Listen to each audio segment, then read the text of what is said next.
Cəmi 3 manat 50 qəpiyə pizza. Bilirdiniz ki, Yango tətbiqində cəmi 3 manat 50 qəpiyə pizza sifariş vermək olar. Özdə bir dəfə yox, 3 dəfə. Həm də ki, Yangoda çox sərfəli iftar menyuları var. İndi sizə hamısını göstərəcəm. Deməli, Yango tətbiqinə giririk və orada yuxarıda kampaniyaları görə bilərik. Yangoda bayram qabağı böyük kampaniya başlayıb. Gördüyünüz kimi səbətdə 30% verən restoranlar, çox sərfəli iftar menyuları olan restoranlar yuxarıda göstərilir. KFC-də də kampaniya var. 2 megarol, 1 megarolun qiymətinə. Mən isə ən çox endirim verən restoran tapmışam. Bu location restoranıdır. Təsəvvür edin, orada səbətdə 40% endirim verir. Üstəgəl, məndə xüsusi promokod da var. Onu 3 dəfə işlətmək olar və 13 manatdan çox sifarişlərə tətbiq olunur və hər sifarişə 5 manat endirim verir. Ona görə biz 13 manatdan çox sifariş yığmalıyıq. Pizzaları bölümündə elə 13 manatda bu salami pizzanı tapdım. Onu səbətə atan kimi 40% endirim olur və qiyməti 8 manat 50 qəpiyə düşür.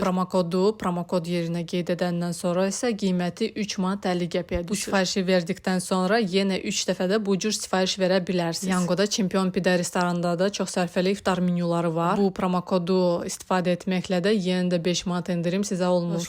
Gökhan Abi restoranında da çox sərfəli iftar menyuları var. Məsəl üçün bu 14 manatlıq böyük iftar menyusunu cəmi 5 manat 50 qəpiyə sifariş vermək olar. Daha Dönər restoranında da çox ucuz, ancaq bol iftar menyuları var. Məsəl üçün bu iftar menyusunu və laxmacını cəmi 3 manat 86 qəpiyə sifariş verə bilərik. Endirimlər tez bitir, ona görə fürsəti qaçırmayın.